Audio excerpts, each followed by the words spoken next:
Space, the final frontier. This is the podcast of State of the Federation. Its ongoing mission. To explore strange new ships. To seek out new builds and new combinations. To boldly go where no fleet has gone before.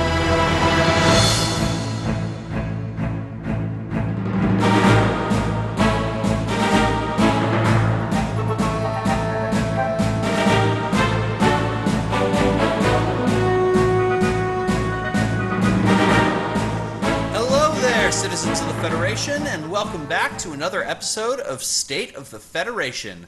I'm your host Tucker, and with me today are my co-hosts Robert and Joseph. How you guys doing? I'm doing well. Tucker, how you doing tonight? I'm doing pretty okay. I'm really excited and ready to do the show. Joseph? Yeah, I'm good. Let's do this thing. Hey, so before we begin, I just found this one little card that I thought we should bring to attention, sort of as a tease to lead this. It is an old card from the VO called Massacre. And the reason that this touches my heart is it reminds me about how bad Joseph is in slow pitch softball. Why would you do that? Why do you feel the need to do that? Hey. All right? Well, this is a man that verbally taunted the commissioner. That alone should get him ejected from slow pitch. Listen, man, sometimes amazing, brilliant, wonderful, character-driven teams that utterly deserve to win the World Series drop a game 8-2 to the Rangers. Okay? It happens. Jays won today on some small bomb. What about the Giants? No, dude.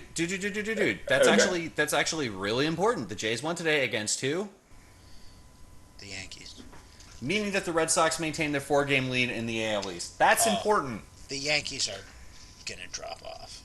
The Yankees are not a threat for the division. They're not. I mean, it's everybody knows this. Once the new players get around the league, everybody figures out how to pitch them. Oh, by the way, what's the best team in the Major League Baseball? I believe it is a Reclamation National League team. The Dodgers. Who's the Houston Astros?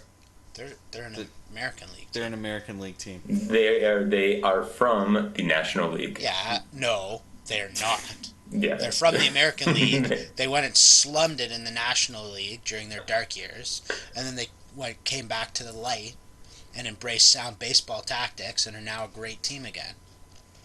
Oh my God. I believe it was their experience in the National League that had propelled them to their place of power they are in the American 16 League. games ahead of the Angels. Yeah. Nobody else in their division is even over 500. Oh my God. This is a massacre. They're a good team. They are 30-9 on the road. That's wow. That's like an 80s Detroit Tigers start. That's so good. Wow. Of course, they'll lose in the playoffs, as is the fate of all AL West teams. We'll see. There's I can't really argue with that. The Nationals, the Dodgers, and the Astros are like head and shoulders above everyone else. Oh, look at that. That's 2.5 National League teams. Yeah. I'm going to make a convert to Joseph as if, Well, if you put Clayton Kershaw on a team, it's good. Like, I don't care what league it's in. I mean, come on. Yeah, I begrudgingly have to admit that the Dodgers are a great team now. I mean, what would you say? You'd say Kershaw, the next guy, pray for rain? Is that how that works? That's right. In the World Series, absolutely. Okay, speaking of a different World Championship that most of you listening to this actually probably care about, this is part 2 of our Origins recap. And today we're going to cover Worlds. We're going to cover the 2017 Star Trek Attack Wing World Championships. The first World Championship of this game not won by a guy named Peter Smith. The end of an era. The end of an era. I wrote that in the write-up. I absolutely believe that. 100%. Absolutely. We have to see how next year pans out to see if it's the end of an era. I really think, like, it I mean, part of this is more of an intuition than anything, but, like, you look at the preview cards, you talk to the people at WizKids, you see the people there playing, and you're just like, this game has changed. This this game is just a different game than it was a year ago. And, like, not just because we've gotten reprints or there's some new rules coming, or it's just the way people play is different. I don't know. The field was way better than anything we've ever seen before. Yeah, I mean, the Nationals field, as we've said, the National field was horrifically strong, but even just, like, the quick plays, you know, it's just, like, it just felt different. I don't know how. I don't know how to describe it. Well, I figure maybe now we've had 3 years of the game, so people are becoming more comfortable with the actual mechanics of the game and understanding that you take battle stations and target locks or battle stations and rerolls as often as possible. I don't even know if it's so much the mechanics of the game as, like, the subtleties of the game, you know? Like, for example, I don't know that it's so much... I think people knew about target lock battle stations. I think they've known that for a while. But I think, for example, they're finally starting to pick up on the fact that in isolation you take a target lock as opposed to a battle stations. Most times. And we can argue about that for the next hour. Yeah. Almost always. And there was a lot better piloting. That's for sure. Especially, and I cannot emphasize this enough. Like I am gonna touch on some things that happened in my write-up. In fact, I'm gonna pull my write-up up so I can refer to it while I talk about this. Hey. So Joseph, why don't we hop off the podcast? Let Tucker read for 30 minutes. You and I can have a drink and enjoy life, and then when Tucker's finished reading, we can hop back on. I've been following this game for 4 years now, almost as long as it's been in existence.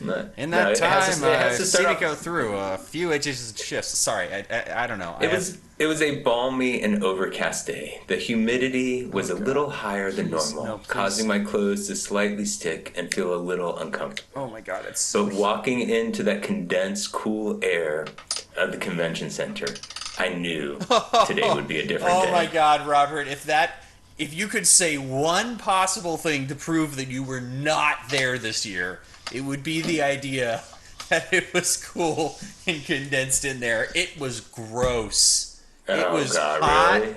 It was hot. It was humid. It was what happens when you pack that many people into that small of a space. Don't forget, though, Tucker, you're not a native Californian. I remember the first year at Origins, I thought it was pretty hot, and Richard had to go and get a sweater.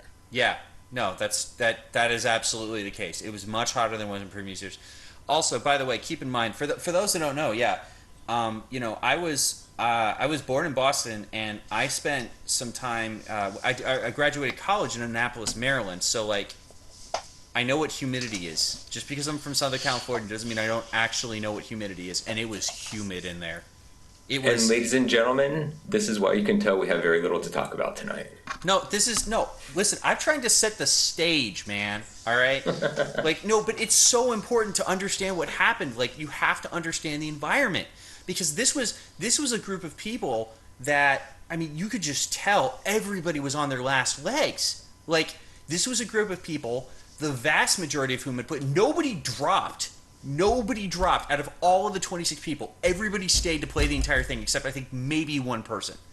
So all of the people who qualified, certainly all the people who qualified did, they played through all 4 rounds on Nationals. So they had just played. I do believe that the Nationals winner rested a little bit on his laurels and may not have played as hard as he necessarily should have. Yeah, but he played 6 rounds, dude. Like, everybody who was in that top 4 played 6 rounds, and they were there for, 13 hours or something? Did you feel that, by the way, Joseph? Going into Worlds, did you feel exhausted? You know what? Last year I absolutely did, and flew quite a bit worse for it. This year, no. I mean, I was certainly more tired than I was the day before, but I planned out my meals and everything, and I didn't get quite as much sleep as I wanted, but I got enough. So. Yeah, but I mean, I first of all, I really don't think Peter did. If you look, because the thing is, so this isn't something everybody knows, but the reason I switched to present tense for my write-up this year was because I write them in real time. I write down what I'm seeing as it happens. And last year I had to spend like an hour converting it all to past tense, and this year I was like, just screw it. It makes it a better story anyway if it's in present tense, because you can sort of experience it with me. And if you go and you look, like the first thing I say in the final match is Peter looks tired. If Peter plays this tired, he is not going to win this game. Everybody looks so tired. Ben, the judge, he could hardly keep his eyes open. And it turns out he was sick. Yeah, he was sick. And I mean, Ben Chung, good on you for powering through that. That was not an easy con for you if you were sick. I mean, because the thing is, by the end of it, everybody was so tired. Everybody was short on tempers. It was like, the way I thought it to myself, and this is ridiculous, I used to do Taekwondo, so like I've seen this. It looks like at the end of a sparring match, just two people just slugging it out because they're just too tired to do anything else, which is amazing because, as Joseph said, in Worlds it was all about amazing piloting. So here were people just who were on like their last legs, absolutely still making brilliant piloting decisions on like a razor's edge. Because in this game, if you make one mistake at this level, if you make one mistake, that is it. It has been the case every single year, especially in the Finals of Worlds. Every single Finals of Worlds has been determined by one critical mistake. Joseph, what was your mistake last year? He wasn't in the finals last year. Well, I guess that is a mistake. I guess that'd be my mistake. So Joseph's critical mistake in 2015, and I'm sorry to bring this up again, Joseph, is he did not notice that one of his ships had an auxiliary power token on it, which led him to choose the wrong maneuver, which let Peter pick the maneuver for him, and that completely changed the face of the game. Oh, I forgot about that. I don't know if I should say what actually happened, but no, I'm actually curious. Because I have told you many times before that you forgot to take off the aux. No, I didn't forget. It was that I hadn't put it on. Right. Because Peter brunted and put the aux token on. So I did, which not in any like. He told me I'm brunting and here's the aux token, and I was staring right at him, but I was lost choosing my maneuver. Got it. Yeah. So it's actually it is not accurate to say that Joseph forgot he had an aux token. It's more like he didn't recognize that he had an aux token, or it didn't register that he had the aux token. That's what I want to say. And that's not on him though. Like that's a fatigue thing, you know. Like yes, and it was 3 days the first year too. So yeah, it was pretty. But actually, you know what was nice was that we played in the afternoon for the first day. Then the second day was in the morning, but it was just 4 rounds. And then we're off at like 1 or 2 p.m. Right? I got to go to the exhibit hall. Yeah. Yeah, it was nice. And then the finals, like the actual Worlds, wasn't until the afternoon again, right? So like. And it ended at like 11 or midnight or something. I remember because one thing I did, you know, it was nice to not have it end so late this year, but I got to tell you, the last 2 years, 2015, 2016, they played well into the night, and it just got everybody was gone. You know, the room was so quiet, you could just hear yourself think. This year they did quite a good job. Last year they did a very poor job for Worlds and time management. You know, they had to have people out by a certain time, so like everyone was frantic. Right? Yeah. Like you had to be frantic between rounds. Like Richard was stressed out trying to push people. I'm going to interrupt you. We are several minutes into this. It was the intention to keep this short, like nationals, and we have not even began to touch on the fleets. Well, yeah. But like deserve their attention. No, but look, here's the thing. Like I can talk. We'll get to the fleets. You know, and there were some other interesting fleets. Dustin Gross tried the Deep Space Nine minefield thing again. It did not work. I wish Dustin ran his Madrid fleet a second day in a row. I really don't. I'm so happy that fleet didn't win Worlds. I don't know if it would have necessarily won, but it would have had a much, much better showing. Because I think that fleet still has a difficulty against Jordan's fleet. Didn't he go 3-1? Who, Joseph? Or Dustin? Yeah.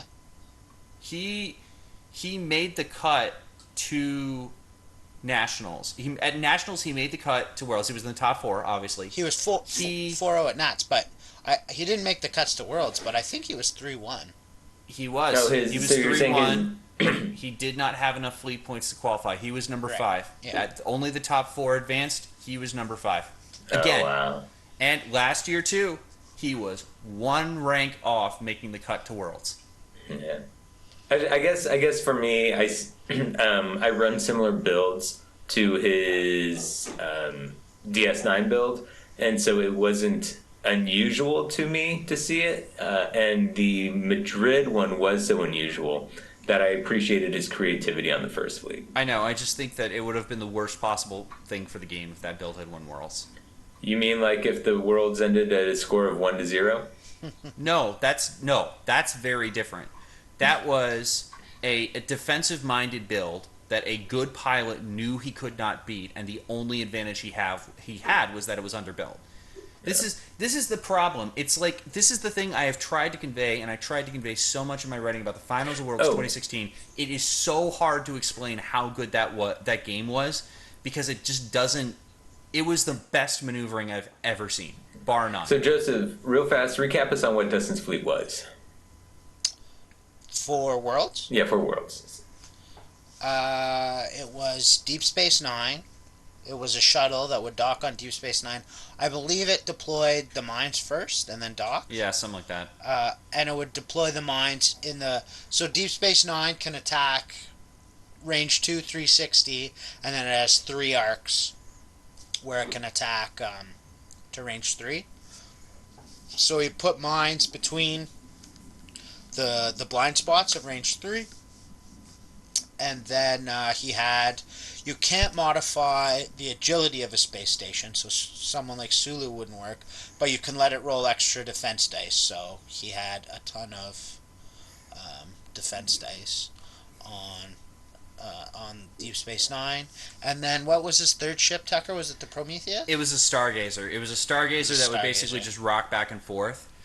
And also keep in mind, he used the Deep Space Nine that let you disable shields to get extra defense dice because his resource was Co-pilot. And that let him get just absurd amounts of quality on defense without having to really do that much at all. So anyway, I'm sorry, we're getting off topic here. Why? That's a build that was played at Worlds and an interesting one. It's true. And I mean, the thing is, like, the problem was it was weird because the issue with it is it can't go after your ships. It can't play behind. And it can only play with the lead. Right. So in the game he lost was to Peter, and the shuttle was positioned poorly enough that Peter was able to lure it and then fake message it on subsequent turns, so that it came toward him, and then he used the ship to blow up the shuttle, and then at that point Peter was ahead on points, so there was nothing for him to do but to send a Stargazer out to try and... No, he moved. He moved with Deep Space Nine. He finally moved. It was significant enough that I made a friggin' Facebook post about it. It was the first time all day that ship did anything other than hold station. But it never... And he even moved into the Peter's minefield. Yeah, but it never, like... did it even fire on Peter's ships? No. Right? Like, no, I don't think it moves it did. pretty slow. So, like... Oh yeah, it was doing like 2 forwards, and it was doing it was doing oversized 2 forwards, so you don't even get the base moving on that. So you're right. Once it goes behind on points, that's pretty much it, right? And at this point, everybody's got so much ganking that they can just fly up, gank something, and then run away for the rest of the match. Yes. Right, which I think really is a theme that we see in the Final Four for Worlds. Is that we see the resurgence of the importance of ganking, attack cancellation, and in Worlds, did we see a lot of movement control? Yeah. I'm going to be honest with you. One of the top 4 had neither attack cancellation nor ganking. I mean, unless you count detonation codes as ganking. No. Well, so you don't even get the points, right? You wouldn't get the 3 or 4 points. James ran double fighters with what? So this is James Mendez, seeded number 4 in the top 4. He ran a Hathaway with Madrid as the captain. Madrid! You done? Yeah. Shanti as an admiral. Pegasus Riker. Pegasus Riker. Sakona, Type 8 upgraded, and Lur, which explicitly was on Shanti, which is important because once he Madreds, Right. there are rules about this, and I promise you don't care. So he also had a Vorcha with That's Gen Con. yeah, that's got to be Gen Con. It says Promo Con. I assume he means Gen Con. And it also costs 4. Well, but does that have a faction penalty? No. Okay, yeah. So it's Gen Con. He ran. Let's see. He ran detonation codes. He ran cloaked mines. He ran Quark with what I think was a second set of cloaked mines to make the points fit. I think at some point I remember writing down that James dropped a second set of cloaked mines, so that's where it would have had to be. And then he ran 2 and get the naked second generic. tech slot. Sorry. And to get the second tech slot. And to get the second tech slot. It's not like projected stasis field, is my point. Right. And then he ran 2 generic sets of Fed fighters naked, and his resource was co-pilot. Yep. So, as I said in my write-up, 2 fighters is good. It had 1 nationals the day before. Like, there's not much more we have to say about this. No, and it's what I find interesting is when Joseph and I were playtesting, we would test either with 2 Fed chips, like a Hathaway Stargazer combo, or 2 Vorchas. And I find it interesting that he selected 1 Hathaway and 1 Vorcha simply because they have such different dials and attack parameters. I think that's sort of an interesting combination, but it worked for him very well. I think the interesting thing to me is actually Shanti, a 2-point talent holder that gives you a better target lock against cloakers. And there were a lot of cloakers out there, by the way. That was a very good meta choice. Shanti's completely underrated, except I wish she was up to range 3. That range 1 to 2 is maddening for her. I run Borg. I'm used to it. So, Joseph, you did not play against James, correct? No. The only top four I played against was Jordan. Okay. And so the long story short, Joseph took. There were piloting factors. There were other factors, but the key play of that game was Joseph took a stunned helmsman at exactly the wrong moment. And that messed up his win-loss and messed up his matchups, his strength of schedule, and messed up his fleet points. So that's what happened there. It's too bad because that was actually a pretty good build. It was for those wondering, it was a Admiral Worf build, Mirror Admiral Worf, the good Mirror Admiral Worf. Yeah, and a disruption shuttle. Anyway, yeah, it's a good combo. So I found it interesting because looking at James's sheet, the first game he won by 130, which is great. Mm-hmm. The second one he lost to Peter with only 6 points. Mm-hmm. And then Dustin he won with 4 points. So it looks against Dustin he Madrided a captain and took that to victory. Yeah. Why is everything on the wrong row? It looks like he might have just started wrong or didn't. Did he get the bye first game or something? Was there an odd number? No, there were 14. So he might have just started incorrectly, but he only has 3, not 4 games. So I don't know what happened to his 4th. That's round robin. Yeah, there's also a little daisy. I think that's in reference to his admiration for Peter. No, I think. I don't know what that is. Okay, anyway, so that's James. Next top 4 member is Casey. I am so happy Casey made it, you guys.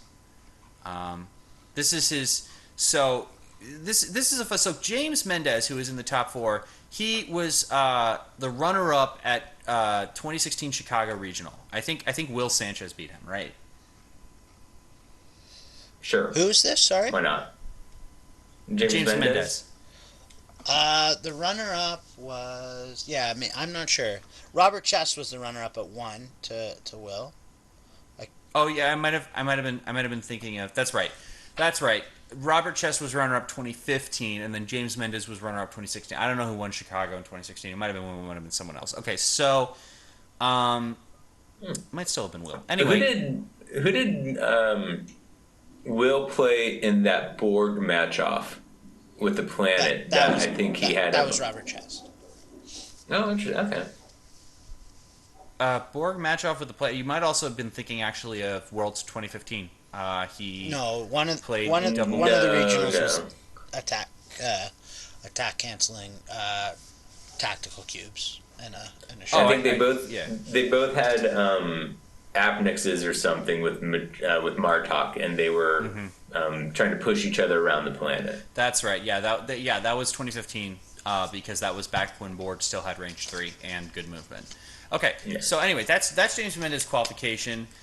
Jordan Cott was worlds. He was semifinalist last year. He was top four. Nationals last year, I should say. Peter Smith, obviously two-time world champion. Casey, his highest finish ever was he came in 5th place at the 2017 Nationals. That was the first Regionals Plus event he'd ever played, and he came in 5th. Didn't Ben and qualified and made the top 4? Ben finish 5th last year at Nationals? Yeah. Yes, actually, good point. Very good point. Yeah. So why is that a good point? Because Casey Roark in his first ever Regionals Plus event did as well as Ben Chung did at Nationals. No, but when did Casey finish 5th? Oh, the day before. The day before. That's my point. Yeah. Okay.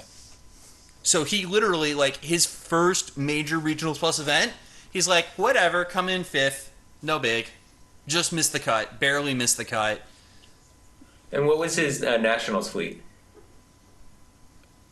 He was the... Was he 2 fighters? I don't think so. I kind of thought he was, but I'm not sure. Maybe he was 2 fighters. I don't remember. I'm going to be honest with you. I was so busy trying to get the top 4 builds that I couldn't get everybody. I just couldn't. Okay. Well, I'm going with Joseph's memory on this. I didn't play him. Yeah, I think he might have been. Yeah, I can't think of it. Maybe if I go back through my Worlds coverage, I'll see something. But I'm not. Anyway, we will stick with double fighters simply to point out the diversity in his building skill set, because he goes from 2 fighters to what? Tucker? So I'm going to read this out of order on his build sheet because I want people to appreciate it in a slightly different way than he presented it. So in reverse order from his build sheet, he ran a scimitar with Golovec, the scimitar I should say, with Golovec and an interface generator. He ran Bioship Beta with Klingon Karaga Worf and biological technology. And then he ran a USS Defiant captained by the Lord and Master of us all, Ronald Moore. Hood Riker making his only appearance of the day. He's only here in like one or two other places. Sakona, Type 8s upgraded, systems upgrade, and an aft phaser cannon. Thank you. This is an interesting build because this is something we haven't seen. Obviously, the resource is Copilot. This is really one of the first builds to really seriously take advantage of the defensive play that Copilot enables. In other words, this build does not work if you can't choose where to put your battle stations. Not only was it a defensive build, but look at his wins. The first and second game, he clears a board at 130 each, and then the third game, he gets 94 points in a win. Yeah, he's rolling. So he's doing substantial damage. He's rolling 17 dice between the 2 ships. Or between the 3 ships, I should say. Like, it's not when I say it's defensive. His focus is on defense. He just happens to also be running 5-die Fed ship with upgradeds and Type 8s, and 2 of the highest attack die ships in the game. And one thing that's a little subtle is that like each ship can really benefit and maximize from Copilot, right? So, however the turn plays out. Right, he can use it the way he needs it, right? So like putting it on the Bioship Beta gives him perfect quality with Worf, right? And a Biotech, 8 dice attack. On the Scimitar, it's actually amazing defensively with Gullivac. It's really hard to do damage through that, right? Through rerolls and battle stations. So and if, let's say, he's got a great Bioship Beta shot set up that he wants Copilot for, that's the turn he burns the interface, right? To keep the Scimitar around. And then the Defiant is perfect defensively, and then can use it on offense, right? Right, but here's a real subtlety that I did not appreciate. Casey almost never used biological technology for offense. Yeah, and that's also biological true. Biological technology for him was a way to get something like 4 or 5 defense dice, depending on range, on the bioship, and then he would just co-pilot for quality. And between that and the bioship's ability to just say APT, no damage for me, LOL, like, it was impossible to kill that thing. And to reaffirm how great this build was, it actually beat Jordan in the third game. It did. He beat Jordan in round 3. I would like to see that. Did anyone watch that game? I watched little bits and pieces of it because I had an eye on Jordan, but it basically was just a matter of Jordan rolling. He only had 10 attack dice to Casey's 17. Oh wow! Well, he was running 2 feds and a shuttle. Which One of the things that I guarantee played a massive role in that game is the aft phase cannon, because it seems just like a 3 dice attack, but that's actually very relevant to those fed ships. Mm-hmm. That's a very relevant number of it. Like, you put 2 or 3 damage on that, they're a big attack away from dying. Mm-hmm. Right? So that's a good point. And it pokes at Jordan, who's running a lot of attack cancellation. And then that's the other thing, right? So, like, if you don't, and you have to cancel that attack at some point, right? Because, like, right. 3 attack dice could potentially kill the thing, right? Actually, two. If you get really, really lucky, and sure. they get really bad defense dice, and you draw a direct hit, two will kill a fed ship. So looking into the future, that's interesting, because we saw the unnamed drones that have 3 attack dice, and how many points were those? Weren't they like 14 points? Did we see them? The Romulan drones. They were 19. Let me have a look. I think 19 sounds but right. But the Klingon ones have 3 attack dice, and they were the Sombra, Klingons. I'm looking at it right now. The Vesbalth is 13 points for 3 attack dice, and the generic is going to be even cheaper. Yeah, presumably, right? So that's. Sorry, I was looking at. That's how the game is going to change. Because everything you talk about, Joseph, with that aft phaser cannon just doing that minimum amount of damage is what we'll see with these smaller ships in the future, most likely. I think swarms are going to be really effective against the 180 fed ships, and I think those are the dominant ships in the game right now. They are. They absolutely are. So, and I think that swarms are actually going to be, because you know what else they're really good against? Fighters. Yes, that's also true. So if swarms take apart fighters, and they take apart, let's be real here, Constitution and Constellation classes, my babies, then that's going to leave a big hole in the game. Well, we'll see. It's really interesting, because potentially they're amazing against those, but like, if cloaked minds stay the same, then I don't really see how swarms are going to work, right? But they auto lose the cloaking, essentially. Yeah, but then at least there's a rock paper scissors, right? But everyone can take cloak mines, and if swarms get popular, everyone's going to, right? Like, it's just a no-brainer, right? But then you have debt codes. Then you have the Vesbalth, who can just ignore mine damage. Heck, you even have navigational deflectors out there. They're pretty cheap. And how many turns? My buddy Goldemar. That's right, but these are how do you keep pulling these terrible Dominion cards out of your back pocket? Are you gonna put it with energy dissipator, Robert? Is that gonna be your fleet? I was not gonna mention it this game.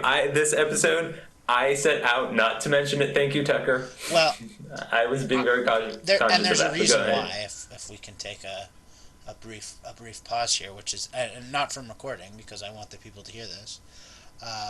Robert and I played a game on Tabletop Simulator where he had the energy dissipator, and I told him that he had lost the game, and he said it was going to happen and it was going to be glorious, and I even allowed, to guarantee that I killed one of his ships, I allowed my Keldon to be in range 1 of his ship, and I took an evade, and so he didn't do any damage with his energy dissipator. And then once the game was all but sewn up, I flew my Valdor into range 1 to let him shoot his energy dissipator again, and rolled double evades, and it did nothing. He even got the 2 range 1 shots, which no one will ever really get. You were very polite to allow me. Yes. There were several other reasons for my defeat. I did not put it on energy dissipator. I put it on myself. I was not worthy of energy dissipator that day. It's not your defeat because the ships were mismatched. It's that the energy dissipator, even when you get the shot, it doesn't help you. Okay, so let's talk about actually good cards now. And we can move on to the second seeded person, who is, of course, Jordan Cott, who, spoiler alert, wound up winning the whole thing. So, this one thing I actually really liked about this, I mean, I appreciate Casey's fleet for the uniqueness. I like James's fleet for what it is.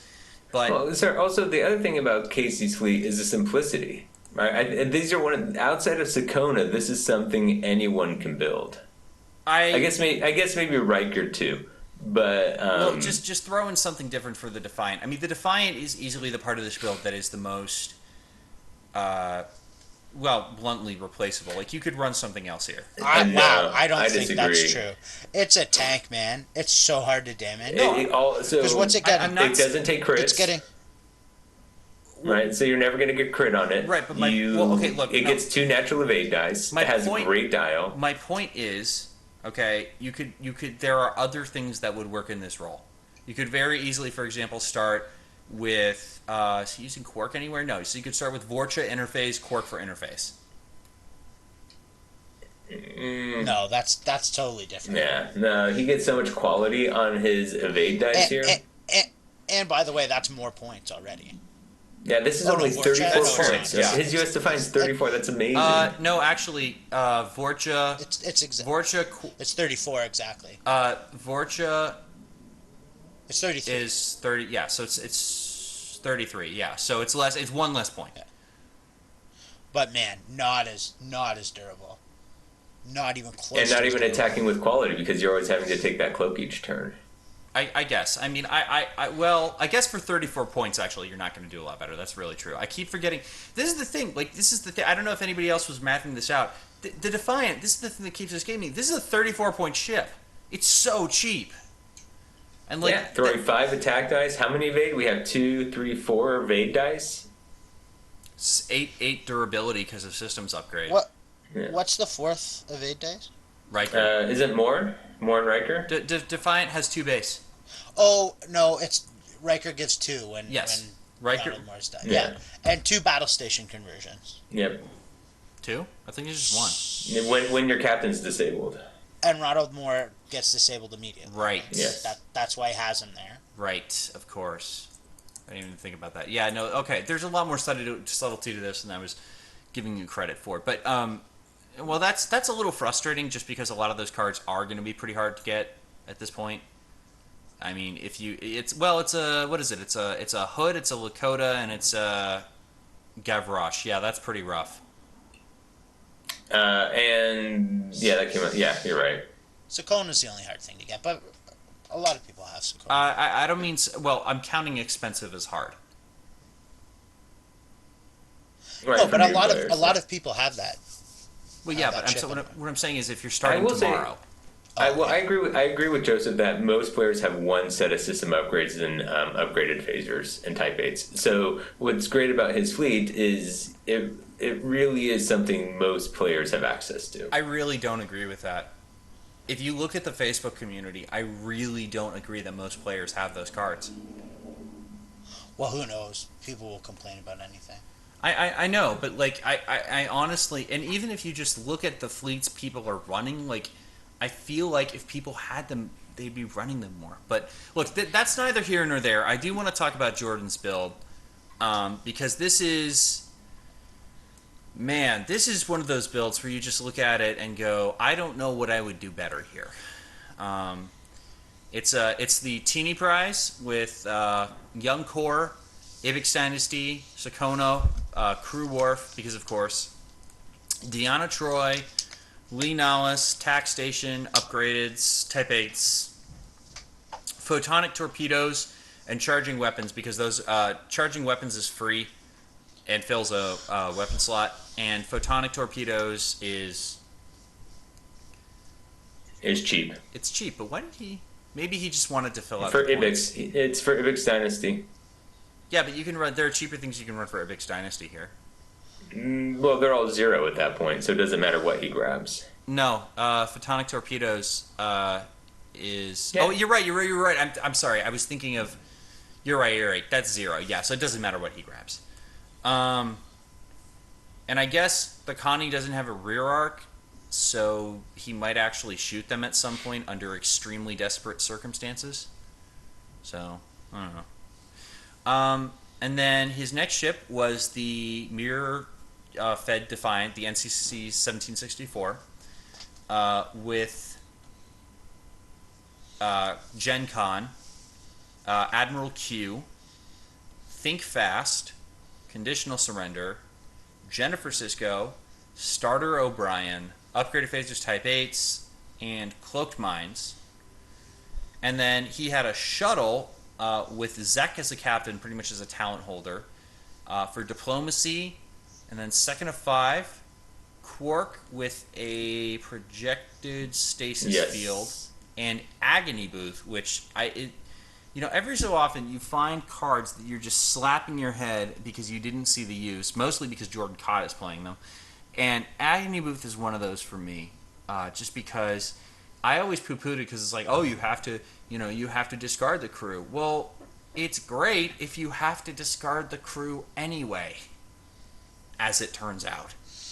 And it's good. It's a good against stuff like Jennifer Sisko, because the crew can actually be disabled.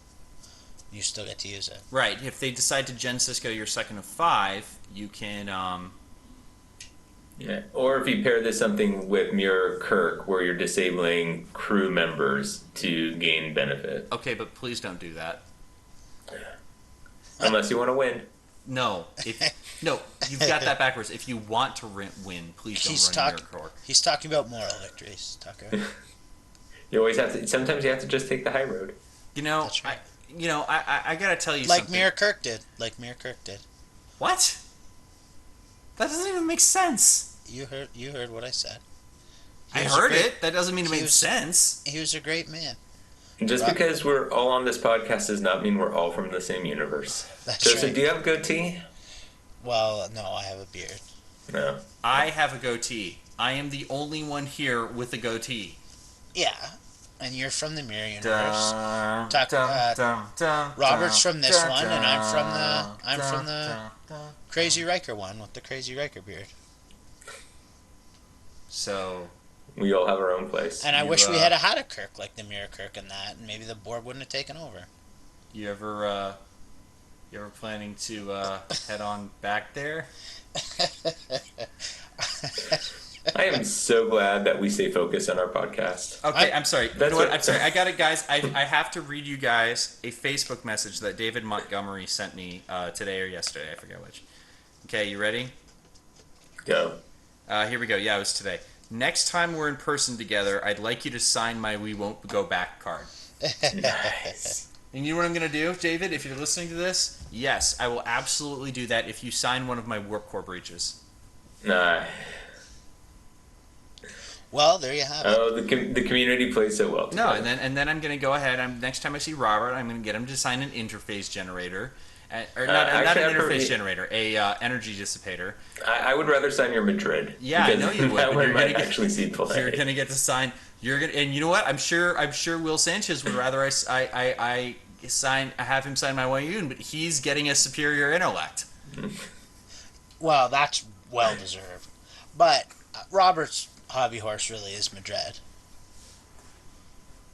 Well, see, the thing is, like, I will grit my teeth and say that there's some merit to the Madrid discussion. Not necessarily to Madrid, but to having a discussion about him. Yeah, agreed. There is no merit whatsoever to having that discussion about energy dissipator. No, that's true. It has its place in time. No, it doesn't! It may not be in this game, and it may not be at this time. And the place is outside the cut, and the time is in the first few rounds before the fleet gets eliminated. The place is in my binder, and the time is never. It's not even in my binder. It's in my box of reject cards I never look at, except when I need to. It's going to have a resurgence. Mark my words. It will have a resurgence. It will not have a resurgence. It never had a surgence. It was never. What is it? What's the quote from BoJack Horseman? You know, in order to be a has-been, you had to have actually, you know, been. Be a bin, yeah. Man, let's stop. That show Hey, made me sad. I have won tournaments. with DD. Yeah, but Okay, that's so going back to, I just watched Peak Performance the other day. So going back to actual something approaching relevancy, there's really not much to say about Jordan's build. It's wow. just There's good. a ton of things. Are you crazy? There's a ton of things to say. Okay, The yes. intricacy, it took me days to unpack this, and mainly because I didn't know what Agony Booth was, and so. Look, yes, I spent the better part of a day trying to understand this build, and I think I got a handle on it. Yes, there's like, I mean, if you look, my write up is literally a list of synergies it has. I have like 2 strong paragraphs on the synergies present in this build, but ultimately, what he's done is he's taken some of the best cards in the game that are already some of the best cards in the game and just made them better. So I'm going to give one example. Joseph and I talked about this fleet weeks later. Like, I just think like last week we were talking about this fleet. And we were discussing the Quark's treasure, and we couldn't fully understand diplomacy except the fact that each ship had an attack cancellation. And then what Joseph pointed out to me was that Quark's treasure could diplomacy a scimitar, thus removing its cloak token, and because of Zek's low captain skill, the turn later PSF the scimitar so it can never cloak again.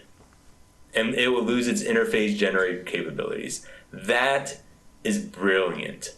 And I didn't see it. I never would have considered that combination. And diplomacy keeps it alive to guarantee that it can PSF. Exactly, right? Yeah. Because you're not allowed to attack that ship. Hang on, let me look at this. So hang on, run this by me again, because okay, it uncloaks it. I get that. No, so it takes its token away. Yes. You diplomacy it, so the scimitar is not attacking that turn, so you can deal with whatever else. But more important than that is when you diplomacy it, it loses all the tokens beside it, so it loses its cloak token, forcing its shields to come back up. Sure. In the end phase. Right. Which doesn't really matter because, well, it can matter, but whatever. Yeah. Quark's treasure is now also going to survive the round because it can't be attacked. If the scimitar has a captaincy higher than 2, which it invariably, I've never seen a scimitar, I don't think, with a captaincy less than 3, then the shuttle is moving first the next round. So it moves in projected stasis fields before the scimitar can close. Because it won't get its shields back until the end of the turn. That's right. Well, yeah. So it can't flip any of its shields over and to close. And it can't recloak on the same... I'm sitting here wondering why it can't just recloak on the same turn. Because it doesn't raise its shields until the end. Right. And if it moves, it'll hit mines without shields. Or it can't interface generator when it attacks next. Or when it is attacked. Well, it can't do either of that because you're gonna PSF and then you're gonna take off the interface generator anyway. Well, you don't have to at that point, right? Because if you PS, Jesus, this build is okay. No, I concede it. This build is amazing. I just can't. Every time you look at this build, there's something new. Yeah, it's a prism, and just every time you look through it, there's something new to see. Yes, this this is one. This is one of the. This may be. Well, I'll put it. This is kind of an arrogant comment, but I think it's absolutely apt. So I don't. I'm going to repeat it. When we were driving home, Peter said, and I agree with him completely. Playing against Jordan, now I understand how people feel when they're playing against me, because there's too much in the build to understand everything that's going to happen to you, right? Like, you can't take 5 minutes and figure out everything that's going to happen.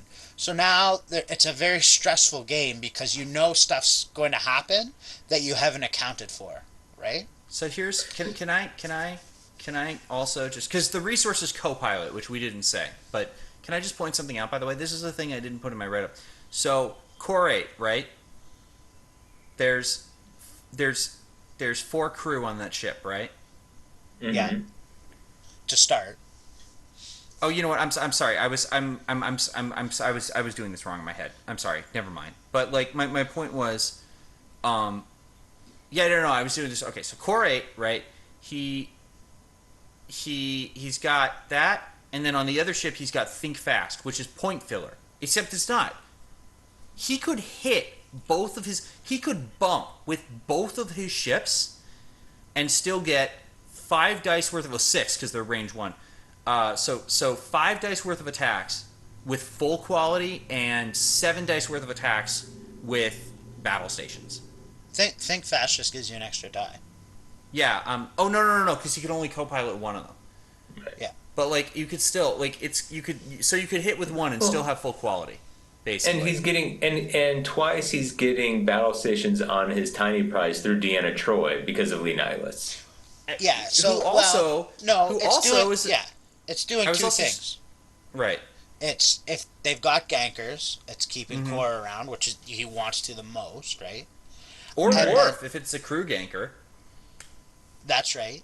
And then as soon as they don't have gankers, instead of dead points, Lee Nihilus just means that Deanna Troi gets to get used twice. Yeah, it is. It's a testament to everything that works in this game. I love diplomacy on Quark's Treasure. But it's not without its risks, right? Because you now have a captain skill of 2. And so I don't think a lot of people will understand that nuance, because even it took me a long time to understand it. Why is having a captain skill of 2 on Quark's Treasure a bad thing? So if you're playing someone else who has a similar style shuttle, whoever goes first wins, because the first person activates second of 5 to gank your projected stasis field, and then they also activate their projected stasis field. So now they're making your best ship vulnerable and taking away its attack, and you don't have that option. Again, now he's got 2, right? So he still gets to diplomacy, but that's not, that's bad still, right? Right.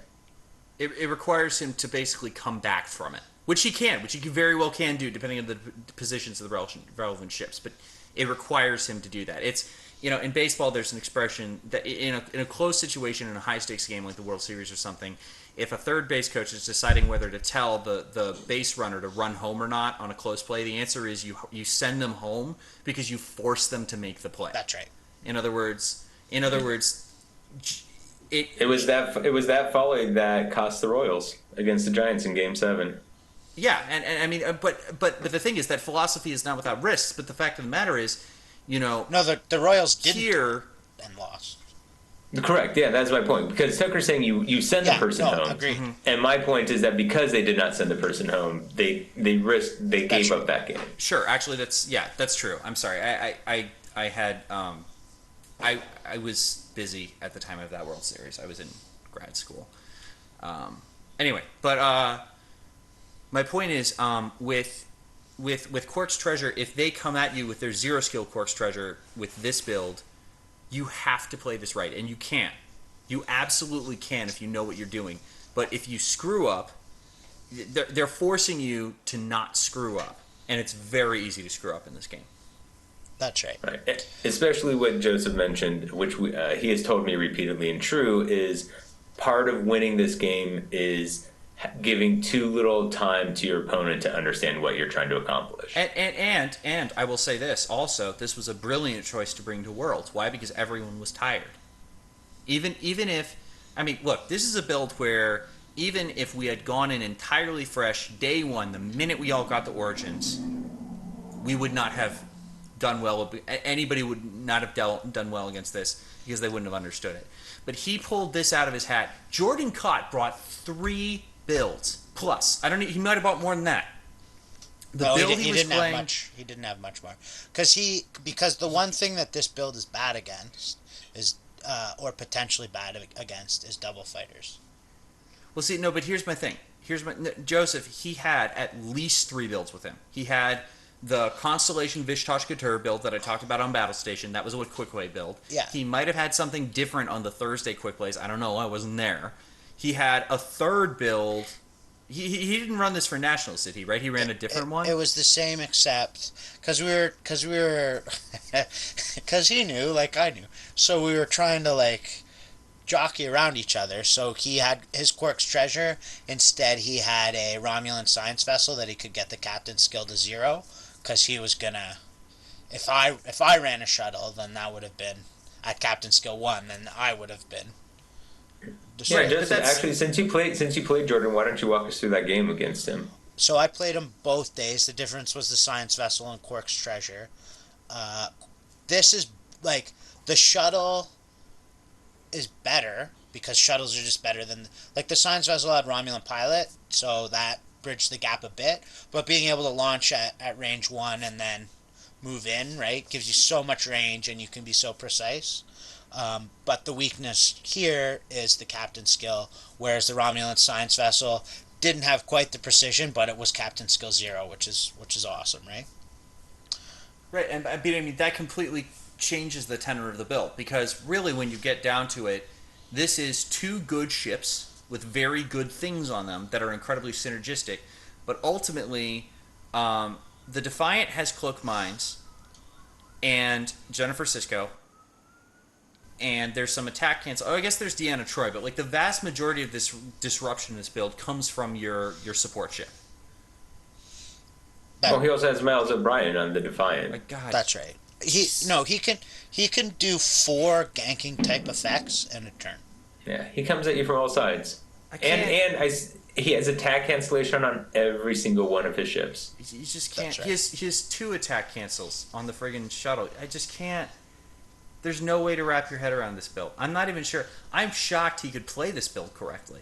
I'm shocked anybody could play this build correctly. This is I'm sure he practiced ad nauseum with this build. He That's practiced true. a lot, and it's not like, I mean, don't get me wrong, he's an excellent tactical player, and like he engages where he wants on the map. He plans that out ahead, right? Like he but it's the thing that's nice about it, much like what, and I know this from the bioships, right, is like having your 2 main ships, right? Like it's nice, right? Like that's a lot nicer to fly than 3 ships. Mm-hmm. So like for him, it's not, because another thing you don't want is like it's tough to play builds where you have to think about everything so much, right?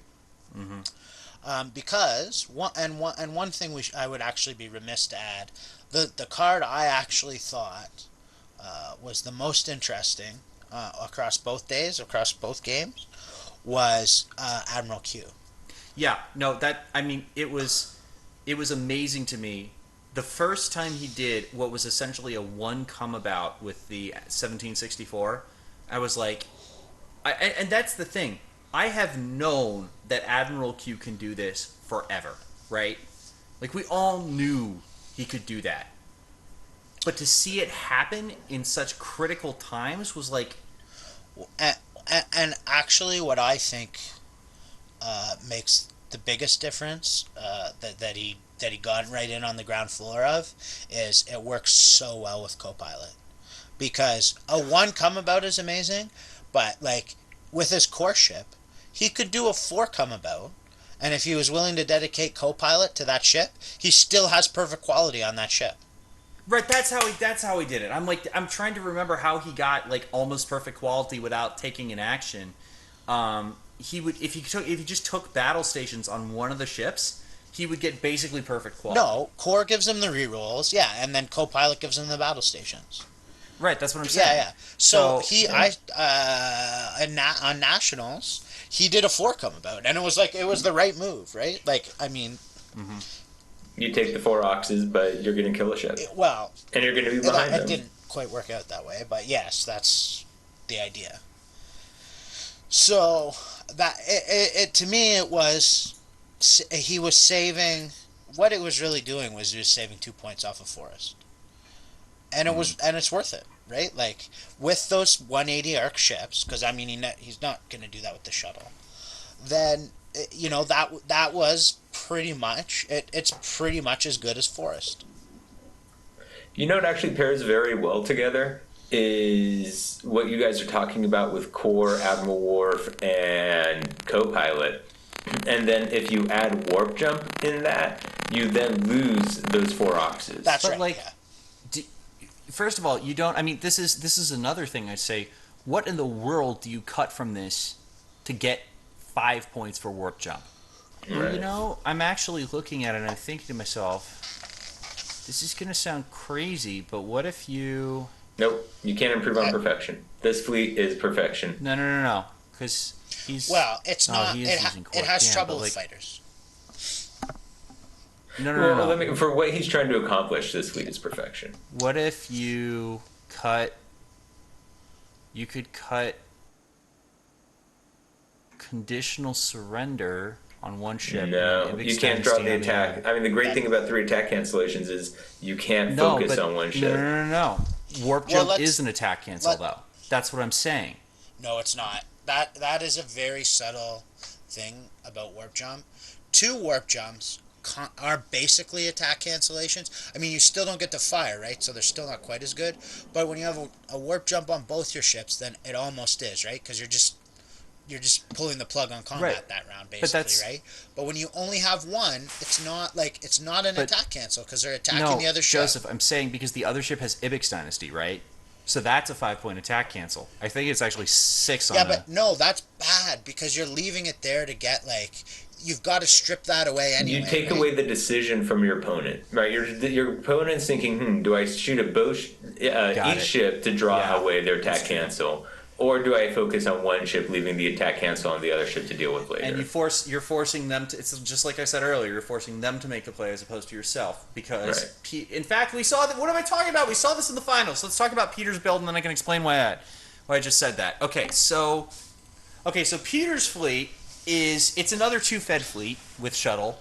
It is, but it's very different, right? It's a completely different fleet. We got Enterprise A with Captain JL at 6 points. I think we all know who that is. It's got Sakona. It's got upgraded phasers. It's got Type 8. It's got Pegasus Riker. It's got faked messages. Faked messages. Yeah, wow. He needs to. His handwriting is just terrible. And then it's got Warp Jump. And then the second ship is the Hathaway with Khan. You know which one. With Matt Decker as the Admiral. Ibix Dynasty. Lur. Type 8's upgraded, and Quark with, I want to say projected stasis field. Let me double check. It is not. It is warp jump. It is warp. Obviously, it's a warp jump. What the heck am I saying? Okay, so, and then warp jump. So this ship has 2 warp jumps. It will. Yes, that one does. Yeah. And then the Sakharov with Styles warp jump. Noticing a theme here. 2nd of 5, cloaked mines. All right. And no resource. And no resource. That's right. So I want to talk about the genesis of this fleet, just because. Right. Sorry, and for those who don't know, just to be clear, Robert invented this fleet. This is Robert's fleet. Yeah, and so how this came about is David Montgomery and I had worked for about 4 months on a build, which was centered around using HideCon, the Benefactor, temporal conduits, lure, and faked messages to fly ships off the board. So basically, you had a build that was lure, you do recursion on lure, and then you fake message ships off the board. And the Thursday, the day before Nationals, I guess 2 days before Nationals, the judges ruled that Hyde Khan could not recur a card that had a printed value of 4 or more. Is that no? Sorry, that Temporal Conduit could not recur a card that had a printed value of 4 or more, and so that eliminated all of the hard work Dave and I had put in trying to build this fantastic fleet. So in a matter of 24 hours, I put this fleet together for David to run at Nationals, and David ended up playing Peter. And Peter saw this fleet and was so intrigued by it. No. I'm sorry. I have to interrupt here because I watched this game happen and Joseph was busy. Peter wasn't intrigued by this.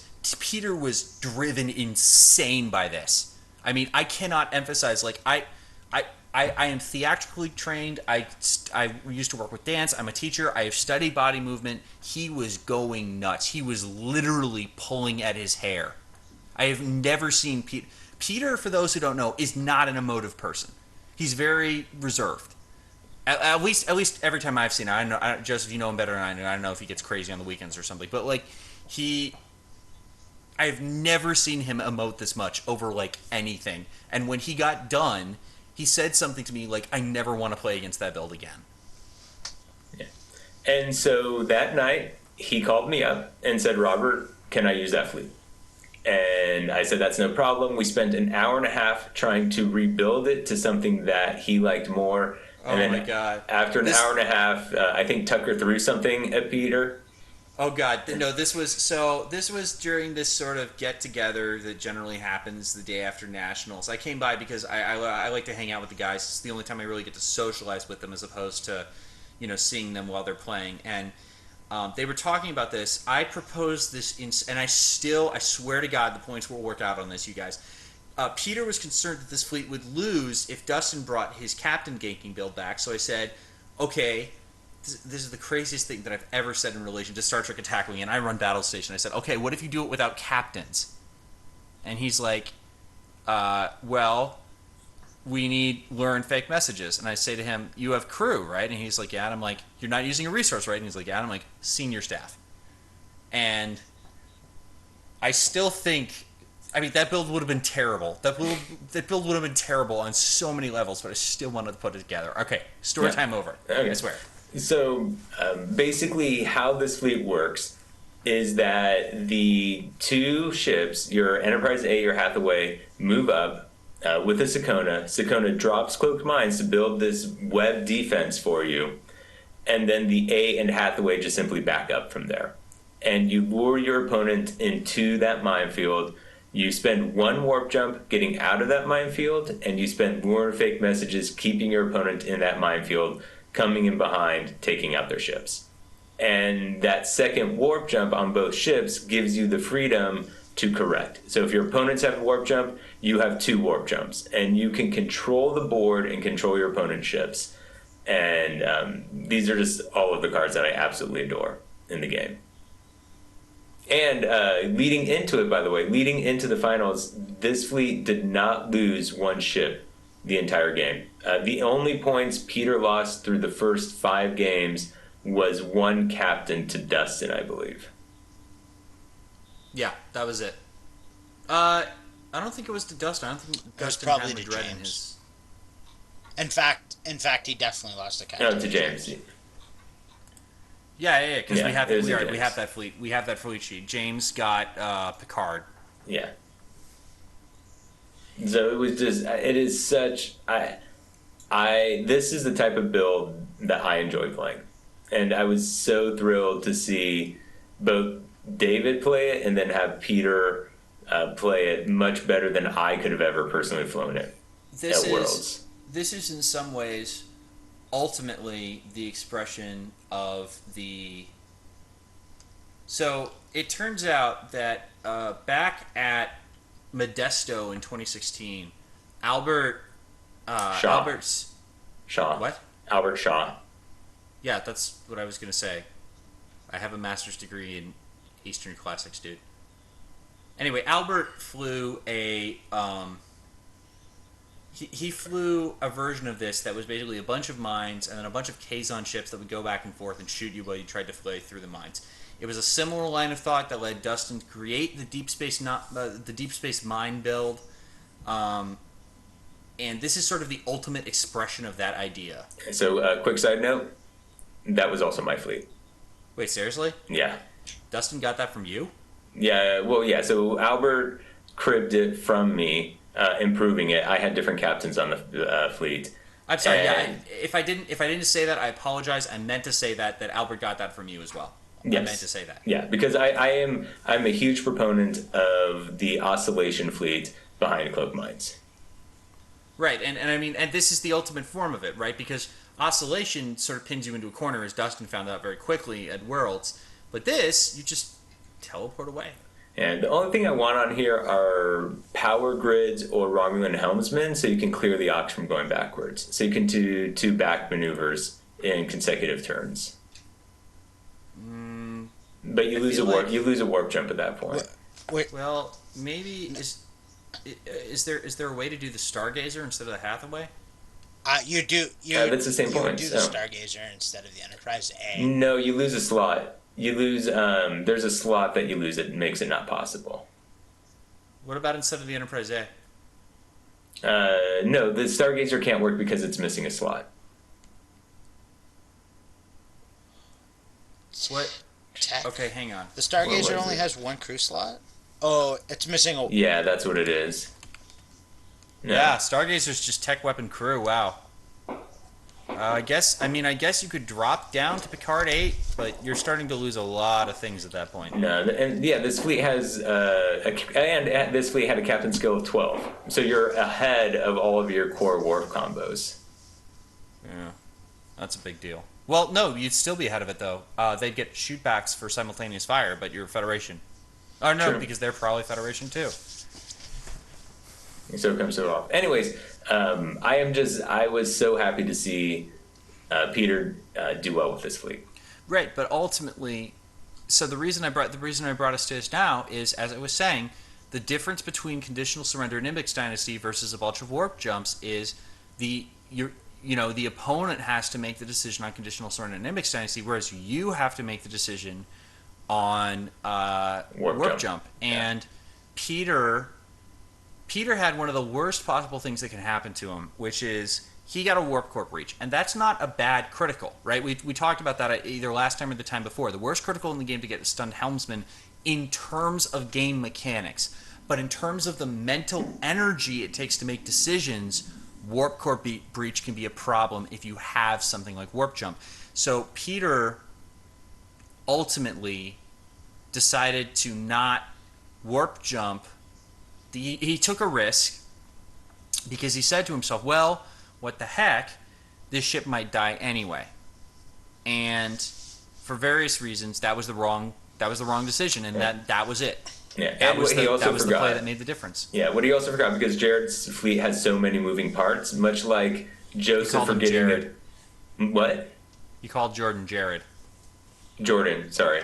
Because Jordan's fleet has so many moving parts, much like in 2015 when Joseph forgot about the Ox. Here, Peter forgot that Riker was disabled, thus dropping his captain skill. Or, I'm going to come right out and say it. I made the same mistake in Colorado Regionals in 2014. I forgot an upgrade was disabled, and I lost the game because of it. Yeah. So, and that's why Jordan's fleet works so well, because he is forcing mental decisions the entire game. Yeah, because it is so hard to play with that warp core breach because the chances are low, but it's basically like that would have decided the game because he got that crit on the first wave of combat. First wave of combat, so like right? now, yes, and any given turn, it's probably not going to hit, but to expect that ship to survive for the next 50 minutes is kind of pushing it, right?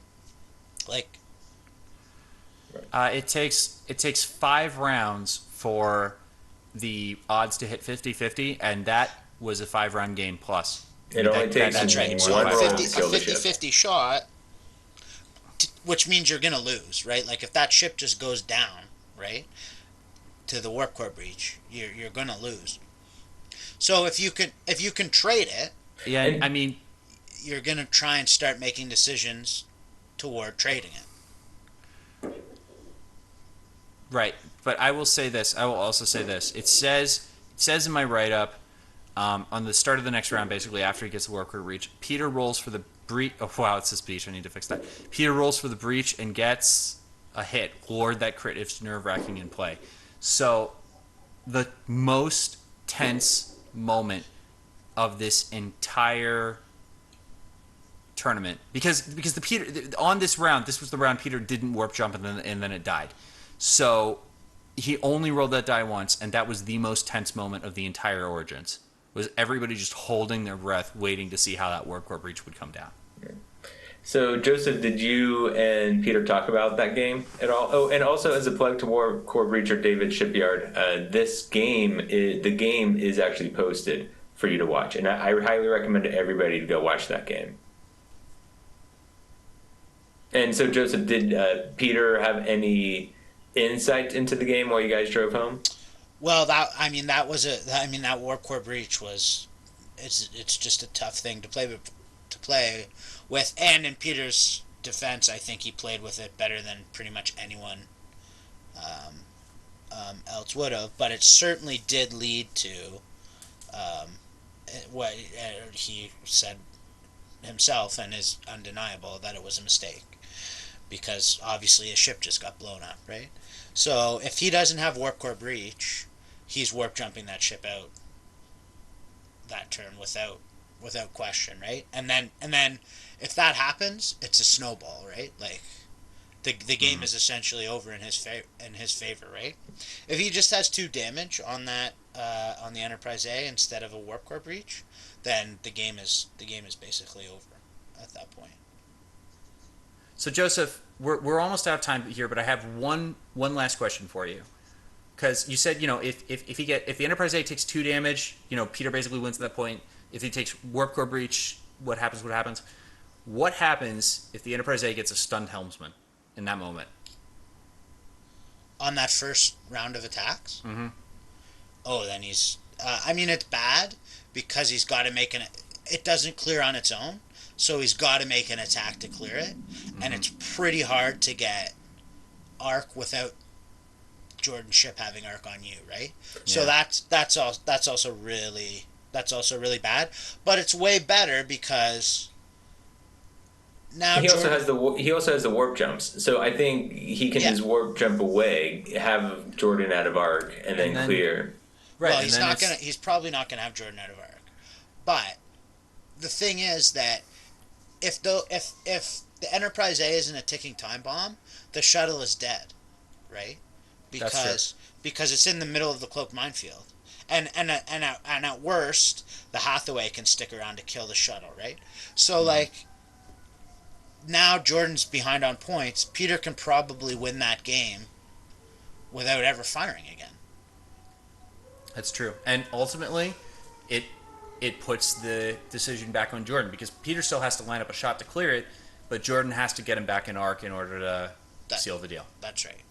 And that's I guess the theme for today. But I don't want to overplay the one mistake, because like I am pretty convinced that Jordan might have been the only other person there that day who could have benefited from that mistake, right? Oh, I'm absolutely convinced of that. I'm absolutely convinced of that. Jordan Kott's best skill is forcing his opponent to make mistakes. And Peter is, in my opinion, probably still the best pilot in the world, but he's not infinite. His ability to deal with stuff like that is not infinite. Not after, 8 rounds of play, or 9, or whatever that was. That would have been his 10th in 2 days. Not after the brain-bogglingness that is that fleet. Not after the warp core breach. Ultimately, everyone's human, which I guess is the message of Star Trek, right? That's right. Yeah. All right. So that's probably all our time for today. Any last thoughts, you guys? Yeah, I'm actually excited because of the breaks in the OPs. On July 15th over in Fremont, California, we are actually running the Borg 384 mission, and we're running it in the vein of the Resistance is Futile 2, which Tucker enjoys. And so it's going to be sort of like a competitive game where people are working on defeating the 384, but we're going to score points based on who kills the Borg cube, the sphere, and who scores the most hits during the game. I love it. Yeah, it looks like it's going to be it looks like it's going to be pretty well intended. So it's something we home baked, and really excited to see how it turns out. Excellent, Joseph. No, I mean, it's kind of a year build up, right, for each one of these. So it's it was worth it. It was fun, and I'm a little unsure of what to do next, almost. So. What are you gonna take away from your massacre this evening? I don't know. That's a tougher lesson to learn. What? Actually, you know what? I'm going to tell you. I think the lesson is the same on both of them. I'm going to borrow from every baseball player that's ever been interviewed. But on both of this, on your softball massacre, and on this sort of old era of attack wing, turn the page, man. It's a whole new page. It's a whole new day. Yeah, I guess we'll see what happens. And you know what's on top of that first page? Energy dissipator. No, God! Okay, that's it. We're done. I'm calling it. All right. Hope you enjoyed the show, everyone. If you liked it, give us a good review on iTunes. We'll see you next time. Next time, by the way, I want to call this out because this is one of the few times where we've actually planned this out. Next time, we're going to have a couple of guests on the show, and we're going to do a little bit of an interesting format where we're gonna talk a little bit about this game and what it means to new players, and we're going to have a couple of guests on the show to help us discuss that. So keep your eyes peeled for that. We'll be back, as we always are, every other week. But until then, dials down and make Q be generous with your dice. State of the Federation is a non-profit fan-based production of Tucker Kobe, Joseph Vanderyacht, and Robert Fletcher. Star Trek Attack Wing, and all other copyrights are owned by their respective copyright holders. State of the Federation original concept created by William Sanchez.